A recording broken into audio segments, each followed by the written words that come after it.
Oh, look at that, the countdown. Hi, David. It is certainly a pleasure to have you today on the Fundraising Talent Podcast. I think you and I have figured out before that we hit the record button. You and I have many mutual friends in the fundraising space. We've never been in the room together. This is our first meaningful conversation. I think so far we're doing pretty good. Uh, we're let's hear who you are. Tell us who you are. Yeah, David Langiulli. I live here in Southwest Florida. We were sharing our locales before the start of the podcast. Uh, and I work with leaders, as you do in the nonprofit world. We mostly focus, our brand is called Fundraising Leadership, and we focus on the leadership part of that for the most part. We really are up to supporting leaders in the nonprofit world through executive coaching and training. And I have some partners in this endeavor, Janice Cunning up in Toronto, and Michelle Malloy Dillon, and Margaret Katz Khan in Boulder, Colorado. So among the four of us, we've got quite a bit of swath of North America covered. Yeah. Yeah, David, I have to imagine. So I know the Toronto market a little bit, and I certainly know Boulder a little bit as well. Those are, I have to say, those are probably two thoughtful places. And then you're from South Florida, so does Mm. that make for some very thoughtful, contemplative sort of people who know how to think well? Does that make sense? Well, yeah, think and we have the four of us all have different, somewhat different leadership styles.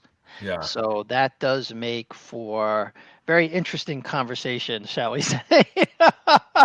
And we like to work with leaders in the nonprofit world, as you do, who have different styles and different challenges and different missions. And one of the reasons why Janice and I co-founded this small partnership 5 years ago was because we love the fact that leaders in the nonprofit world are driven by purpose and passion.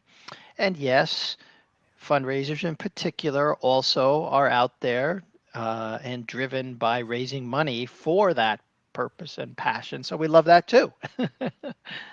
Yeah. So, David, I think the subject, so we broadcast a little over 200 episodes at this point, and we have just turned the corner on 2021. And And Happy New Year to us in the yes, audience. yes, happy, yes. I have, I have to admit, we have not talked about mental health a whole lot. You have just Mm. recently written a book that I want to get some that I have had some time to look at, and I want to hear a little bit about what your thoughts are Mm. about how do we as nonprofit leaders, fundraising professionals, really sort of tee up this new year in a way that sort of readies ourselves Mhm. for what may not necessarily be full recovery, Mhm. but we can at least say we got 2020 behind us. Mm. Um, Mhm. what's your thoughts Yeah. on that? How can we really make sure that fundraisers are really sort of starting off the new year? Um, well, just like your book says, in peace and tranquility. How can we sort of Yeah. really get that started off the right way? Well, the subtitle of the book is "You Got to Get Your Mind Right," and that's a line from a 1960s film, Cool Hand Luke, Yes. which made Paul Newman. That was his breakthrough movie. Great film, by the way, for the audience. I think you can fire it up on any of the streaming platforms. Highly recommend it. But in terms of mental health, we like to use the word mental fitness as opposed to mental health, primarily because mental health has sort of a connotation of like there's something wrong or broken or or that needs fixing. And in some cases, if you have a serious mental health problem, that may be the case that you need, serious attention, medical intervention. That's not what we're here to talk about, and that's not what I talk about in in the book. What we talk about, generally speaking, is mental fitness. And since we're at the start of the new year, it's a great time. It's a great metaphor. You know, a lot of folks make physical fitness resolutions in the new Right. year, and many of those resolutions crap out or fall by the wayside, to use a more technical term, crapped out by about the third week in January. And so, what we believe is that just like physical fitness, mental fitness takes practice. And there are ways that we sabotage ourselves, even from doing the things that we know will be good for us, whatever that is, professionally or personally. And so my partners and I got involved with some work called positive intelligence during the lockdown and during COVID. It was Sure. very powerful work based on a book, another book by a gentleman by the name of Shirzad Shamin called Positive Intelligence. It was a New York Times bestseller many years ago. And we've developed some training, some fitness training. It's like having a personal trainer and going to the gym, the mental fitness gym, so that you develop the mental muscles to stay fit. It takes about 7 weeks really to develop those practices and skills. And so, anyway, I'm happy to expand on this a bit more with you in the audience. But really, the focus is to notice how we sabotage ourselves and then create a framework for um, being sort of more wise and more agile and more powerful in how we go about our work. Is there so I have not done a whole lot of writing about this. Like I Mm, said, we probably haven't talked a lot about this on the mm. podcast, but I've probably several times, David, alluded to this. Is there something in your mind, sort of, will be junior theorist here? We'll sort of theorize for a moment. Is there something about fundraising professionals in the nonprofit work that makes us particularly prone Hmm. um, to having a need for mental fitness, as you Yes, describe it? yes. Because I think about my work. Um, I tend to think I'm a pretty mentally fit sort of guy, but in fact, sometimes that mental fitness is actually sometimes perhaps what gets me in trouble. I don't know. Hmm. Um, I tend to be the guy who oftentimes feels like I'm ruffling feathers, and I'm thinking Hmm. those feathers are a little. There's a sensitivity that we tend to have in this Hmm. line of work. Hmm. What is Hmm. that in your Yeah. mind? So we call that the unwillingness to ruffle feathers, even though you are aware of it and you like to do it. But many fundraising leaders we work with have a saboteur that we call a pleaser. It's actually quite common in the nonprofit Oh, world. you have a personality for it. Oh, That's yeah, a there are, right. There are 9 of these different um, saboteurs, we call them. They are behaviors as opposed to like okay. an aspect of your personality. They're more Sure. behaviors that, yeah.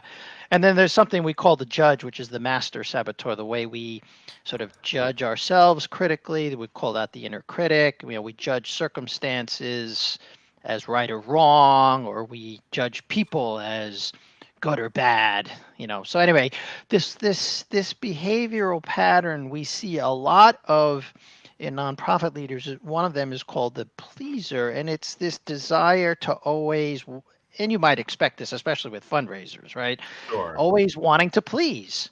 Yeah. Except when you always want to please and you don't want to ruffle feathers and you want to make everyone happy, what do you think? What do you think the impact of that is, Jason? Well, we're always sort of taking in that negative energy or Hmm. that negative vibe sort of on our part. I Hmm. remember one of the things I am working on that immediately comes to mind is you're talking about pleasing.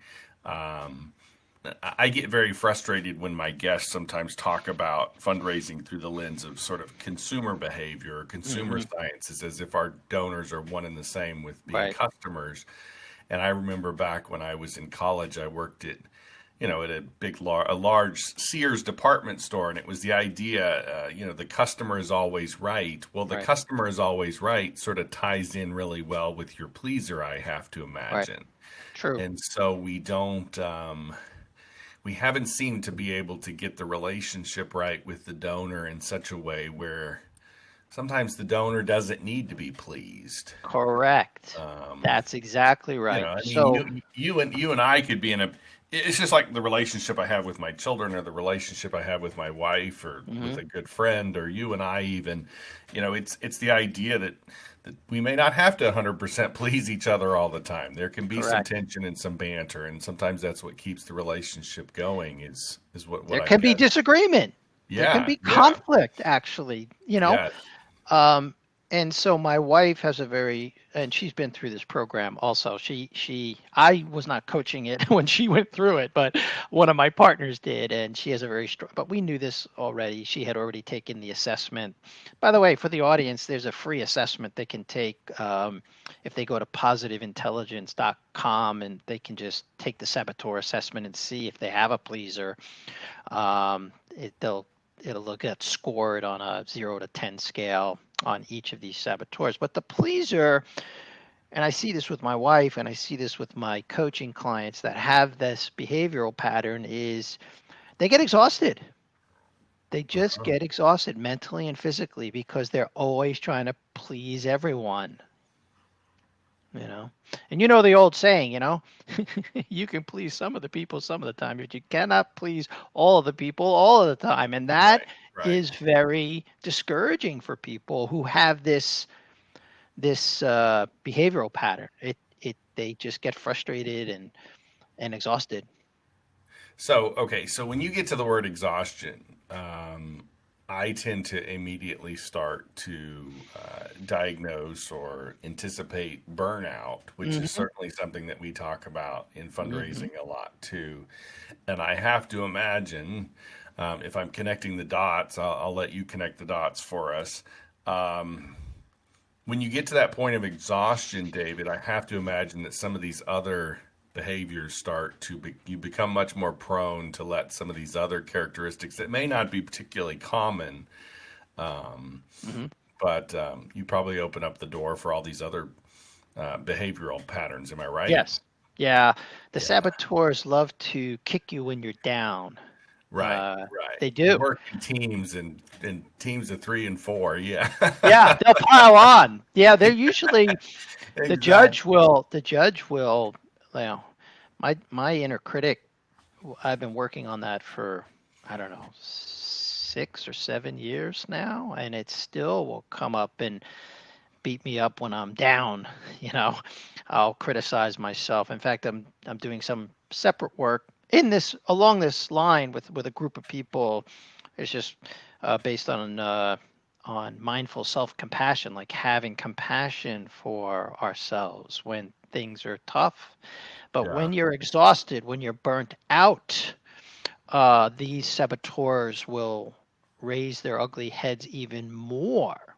One of the other patterns that we see a lot of in any leaders, but especially with leaders in the nonprofit world and fundraising leaders, is this desire to control everything. We call it the controller. You Okay. know, you want to control outcomes. You want to control. Boy, that can be another exhausting thing, especially last year. Yeah. Yeah. you know, Plan for meetings, and when the meeting doesn't go the way you want, that can be very discouraging.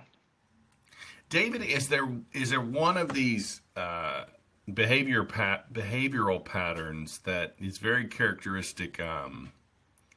One of the issues that I take with fundraising is what I call this arm's length fundraising. It's this pattern of organizational pattern where we deliberately design our fundraising strategies that deliberately maintain a distance from our donors. So Mm, whether we're using direct mail, special events, grant writing, online fundraising, whatever, if you look at the common thread with all of those fundraising methods, they deliberately maintain distance yep.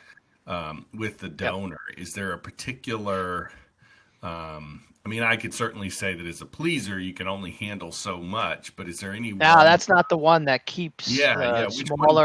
smaller nonprofits from doing what it's called the avoider.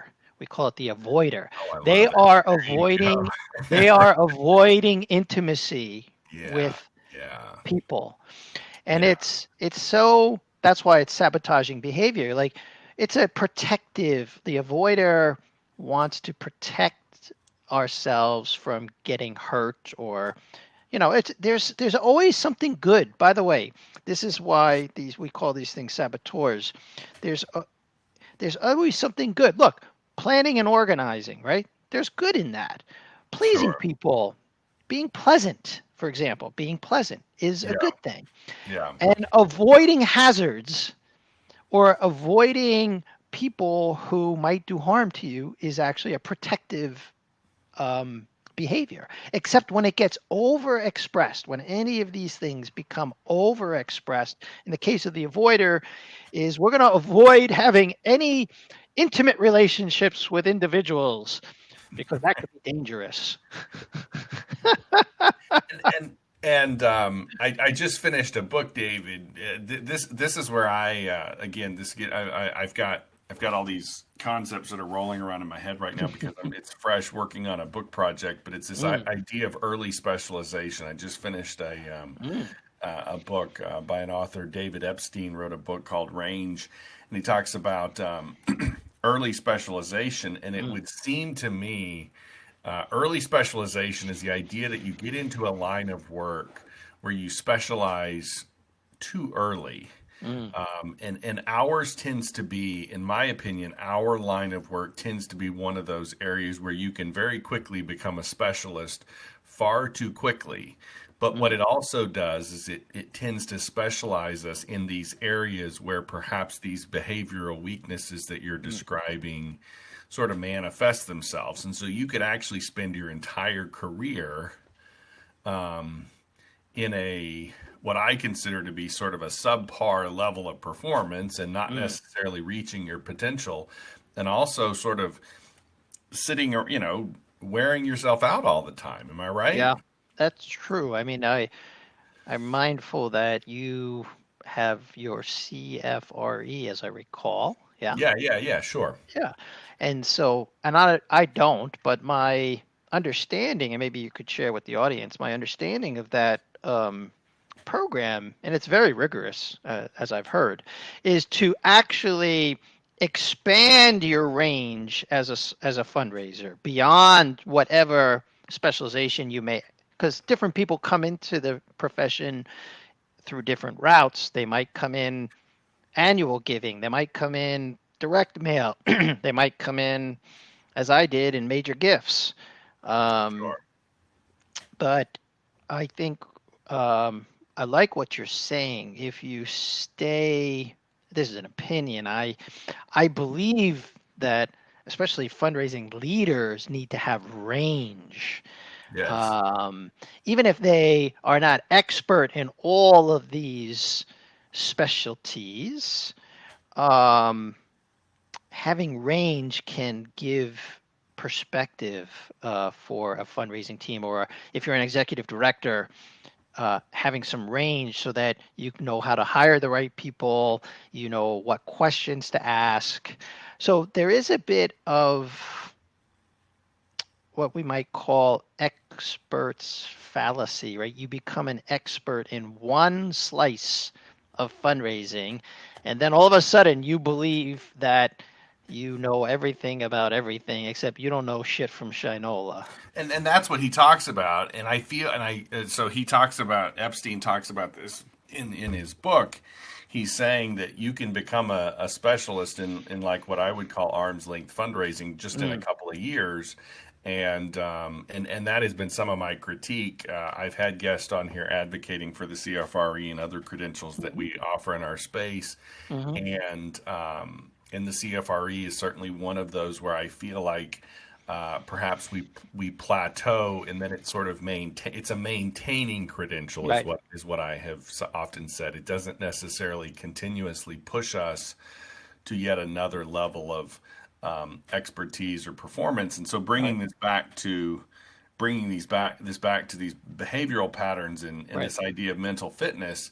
If I'm sitting in this particular area of expertise and specialty that has made me very comfortable Mm-hmm. and allowed me to sort of maintain this level of I'm okay with this idea that I'm a pleaser, or I'm okay Right. that that I'm an avoider. Right. It now becomes especially painful, does it not, David? That I mean, it becomes a mental health issue, It does. not just a professional development issue. When I say say for example, I've spent the last 5 years, first 5 years of my career doing direct mail, Hmm. and then a guy like me comes in here and says, "Look, I think you'd be a rock star, soliciting donors across a lunch table doing major gifts, but to push them that way is to not only mess with them in the Oh, professional you're starting to development." mess with their saboteurs, and their Yes, saboteurs, yes. it's a I, defense. Yeah, I'm like a monster to them, right? I That's know. I it's know. not just a professional development exercise. You're making it sound like I need some better skills as a therapist or something. Yes and no. I mean, I think I like the work of Carol Dweck. You may be familiar Yep, with this yeah, work around very much so. yeah, growth mindset. So what the saboteurs will do is keep you in your lane. They want to keep you in your lane, Yeah, and because they have this protective, aspect to them, and they will tell you lies about how avoiding one-on-one meetings with donors, you'll be safer if you just stay in your lane and do direct mail. That it right. will be a saboteur lie. That is a lie. Yeah, yeah, Okay. And if you have a growth mindset, so this is the people we work with, and I'm sure you're getting more into organizations where you're consulting and you're encountering people maybe not with the growth, and people who come to us already have a growth mindset because they know, yeah, you know, we're going to rock their world a little bit, and they're okay with the discomfort of growth. There is always discomfort with growth. Like even in this mental fitness program, actually, it's designed to make people uncomfortable. yeah. They get uncomfortable during the 7 weeks of this training. Like going to the gym, if you haven't been to the gym in a year, man, you're going to be sore as hell. It's Right. going to be uncomfortable. It Yeah, just is, right? So doing anything new, change is uncomfortable, and the saboteur will tell you a lie that you'll be safer if you just avoid, if you just avoid that. Or you'll be better off if you just keep pleasing people. Like never tell them something they don't want to hear. You'll be better off. Don't ever tell a donor anything that, like, let's just say your nonprofit made a mistake. Oh, don't ever tell a donor that. right, Yeah. right. Except they can smell that a mile away. It's I had completely a inauthentic. Yeah. I was sitting with a client right before the holiday. Now this is actually, gosh, COVID sort of puts this time. We forget where this was probably more than almost a year ago. I was Mm. sitting with a client who had not done a leader that works for the organization that's a client, and I'm sitting there talking. He's in the meeting that we're having with a major donor, and I deliberately use tension. It's this idea of tension that you're familiar with, Hmm. and tension is a very helpful. I have always found it to be a very helpful tool Hmm. early in cultivating a relationship with a major donor, so as to sort of find out if they're really there with you. Are they in this? Hmm. Are they committed to this? And also to identify opportunities okay, so where might this go, and what sort of interest might you have? Um, Mm-hmm. and and then so there was two gentlemen, there was two colleagues there, these two gentlemen, the younger gentleman, the less experienced individual that I was there largely to coach, was very comfortable with the tension. Mm-hmm. And the where I'm getting with this, David, is the question of sometimes these saboteurs are your boss. Right. Am I right? It's a member of the team who has that pleasing personality or that Correct. avoiding personality, that tendency Correct. to. So what will happen in teams is that, and we're just actually this work.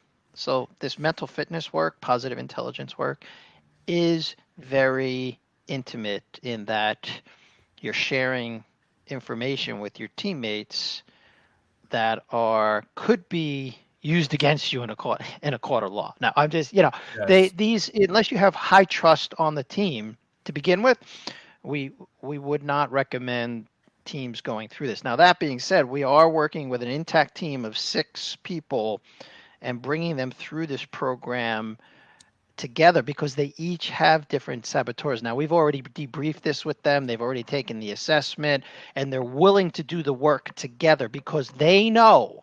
Because what happens with these saboteurs or these behavioral patterns is they will start to collude with one another.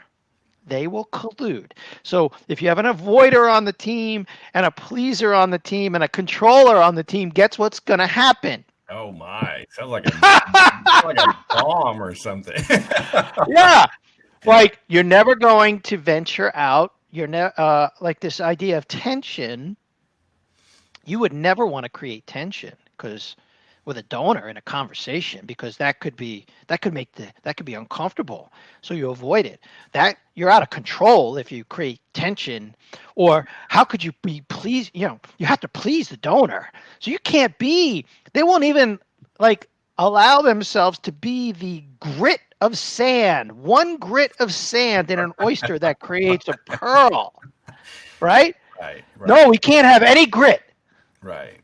Yeah, it's just so yes, doing this work with teams so that we could create what we would call a mentally fit team or a team with positive intelligence so they can see how and then of course we introduce the opposite of these saboteurs called the sage powers. So this is when you Okay. start we start this is where these sage powers are like superpowers that we all have, but we forget that we have. Like things like having empathy for ourselves Yes. and others. Like that's a sage power. Or taking action, powerful action, right? The avoider wants to avoid taking powerful action. Yeah. But, Jedi warriors, when you ever see them, right, this has the idea of peace and tranquility, right? When you watch Star Wars, I'm a big fan of the films, and probably everyone in your audience has seen at least one Star Wars movie. Yeah. In the great risk and chaos, they take laser focused action, even when they don't know what the outcome will be. That's Yeah. a sage power. Yeah. Yeah. Yeah. Yeah. Yeah. So the going back to this, let's settle here before I let you go. But Mm, I want to sit on this avoider yeah. I'm type. going to avoid your question, Jason. Let's sit on that. Let's sit on that one for a minute because that one I think is the most limiting. Mm. Um, that in my mind for a lot of my listeners is perhaps one of the more limiting. So what is the sage? What is the other side of that? So the first thing is to notice that you're avoiding. Yeah. So that's the first in this process is to notice, oh, I'm avoiding whatever it is. because of the potential pain that may be involved. Could be just the discomfort of growth, as we were talking about earlier. Like, Yeah. I don't want to go and meet with a donor because that could be a great meeting, but there's like, you make up a story like that could be uncomfortable, right? Yeah. So first is to notice. I'm avoiding this meeting with a donor, even though Yes. I know it would be good for me and my growth. Jason says this donor is ready to be Yes. spoken to, but I'm avoiding it. So the first thing is to notice, oh, my avoider is here. All right, Yes. I'm avoiding.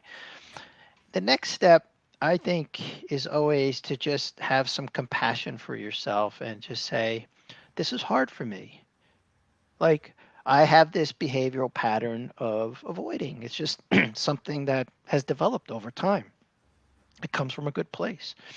So I think having that's the empathize power. That's what we call the sage power of just empathize. Like, this is hard for me right now. This has been hard for other people. I'm not alone here. Um, Other people like me have been confronted, have avoid stuff, or have tried to take this step and step back from the abyss. And then you can, I would say, in this particular case, you could activate, you could, do some brainstorming with colleagues. Like, we call that the innovate power, right? You could start to innovate. Like, how might I approach this donor? What was it like for you when you first met with your first donor? Like, and then you could activate. You could just say, okay, I'm going to set this appointment and I'm going to uh, go forward, even though this is uncomfortable for me. So those are some of the ways you can. This is one example of the way you can neutralize a behavioral pattern that is ingrained and is there to protect you, and you also know that it's limiting you. Yeah, those would be some ways. And we train this. This is not easy to Yeah, I do, mean by this the this way. is a very powerful coaching framework. Yeah. I can see how um so the avoider is that person, I'm guessing, is that person who oftentimes is fearful of rejection, Yes. which is the sort of the the dark side of what I think is oftentimes some of what are highly we hire fundraising professionals who are notably friendly, outgoing, highly engaging type people, but then they oftentimes have this dark side, Mhm. sort of this implicit motive to avoid And to please, rejection. by the way, the Yes, same, right? please. You please all the time because you don't want to be rejected. Of Yeah, course. and what I've oftentimes said to supervisors is you're sitting there at a board meeting talking with your colleagues and frustrated because this direct report of yours won't get out there and solicit money, but that rejection cue, that fear of rejection pops up at the point at which they're fearful of just getting the meeting. Right. It's the same sort of mental block. Am I Yes. right? It's the same mental block to say, David, can we have a meeting, as to say, David, will you consider writing a significant gift to our organization? It's the It same. is.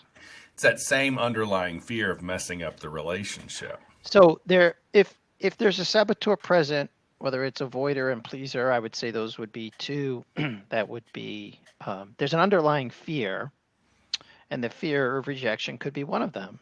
So there's you know you avoid and you please so that you are not, because you're afraid that you'll be rejected and the hurt.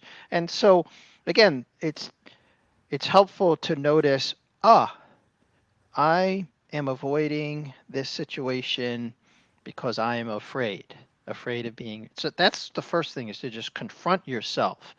Like, Yeah. there's a fear here. I'm afraid of this. And then have empathy. Like, it's okay. This is hard. Like, this is uh, you're, I'm afraid of being rejected. It's like a lot of people, I'm not alone. A lot of people are afraid. Like, it's not pleasant to be rejected. It just isn't. Um, and then you can, once you accept this, that that there's nothing wrong here. Like it's okay to feel that feeling. Then you can shift to these other ways of being, which is I could um, take some small action. Like first, I can reach out and set an appointment. That would be like one small action I could take. And Yeah. if I get the appointment and I haven't been rejected, like wow. Now, life doesn't always turn out that way. So we also train people to look for gifts, like when you do get rejected. Now this is a bit harder to do. It's this is more like a advanced Jedi training is looking for the gifts. Like sometimes, and this is hard for people to realize when they're feeling rejected, is like we call it mining for the gifts. Like, okay, what's the gift here? You got to look for it. What's the gift here? What's the gift here? Sometimes the gifts aren't immediately apparent. You learn 1 year later that this donor was arrested on felony grand theft auto. And then all of a sudden you're like, oh, I see the gift now. Right. Sometimes you don't see the gift for a year. But you have to be willing to have that perspective. Yeah. David, we have you've given us some fascinating things to think about. We've had Thank you. our listeners' attention for about 35 minutes, and this is a point at which oftentimes we lose some of them. I want to Yes. remind everyone that the book, A Life with Peace and Tranquility, Getting Your Mind Right, is available on Amazon. David, if somebody's listening to us and they want to have a meaningful conversation, they know how to find me, but perhaps they want to find you. How would you suggest that they do that? They can find me on LinkedIn, David Langiulli, or they can navigate over to fundraisingleadership.org and they can learn about what we do from coaching and training. Either way, I'm happy to have the conversation, and I truly enjoyed this one, Jason. Yeah, and David, one of the ways that oftentimes when I talk to guys like you who provide coaching and other types of similar services, who is that person that perhaps is listening today that you're most interested in hearing from? So if somebody's sort of squirming in their seat and they know that we've talked about, they know that they're that personality, they struggle with some of the things we've talked about today. Mm. Who is that person you most want to hear from? Yeah, we love to hear from folks mid career Uh huh. fundraising leaders, mid career who are up to something in the world. They are willing to they're willing to be comfortable with discomfort. Yes. Yeah. Yeah. And those are the folks we love, the people who want to learn and grow. And as we say, venture out onto the skinny branches of life where Yeah. things get exciting. Yeah. Yeah, I think there was probably a huge cohort between listening to our conversation today and reading the stuff that guys like you and I and our colleagues write. I think there is a cohort of people who are thinking very carefully and critically about the work that we do, Mm. and those might be the types that would be inclined to reach out to you, don't you think? Yes, and I want to leave you with, excuse me, an invitation, Jason. I want to, first of all, I'm looking forward to your book. And when it comes out, we want to have you on the Fundraising Leadership Sure, Podcast. sure. Yeah, what you that particular pod, I forgive me for not asking you about that. So that podcast is the Fundraising Leadership Podcast, and you've Yes. got you have a couple of colleagues that are on that with you as well. Yeah, that's we focus on topics related to fundraising, leadership, management, and coaching. Those are our topics. We do about 2 dozen of those a year. We're not quite as prolific as you are, and we love to have guests like you and others from the nonprofit world who are interested in those 4 topic areas. And folks, if they like this conversation and they like your podcast, it's just another one. We've been at it now for 4 years on the podcast. So if you're interested in those topics, fundraising, leadership, coaching, or management, we always have lots of guests. You can reach out to me or Janice or Margaret or Michelle. Yeah. Fascinating. David, it has certainly been a pleasure. You're always welcome back. Certainly extend that invitation to your colleagues.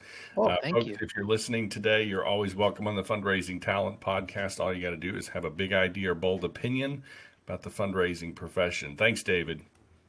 Thank you.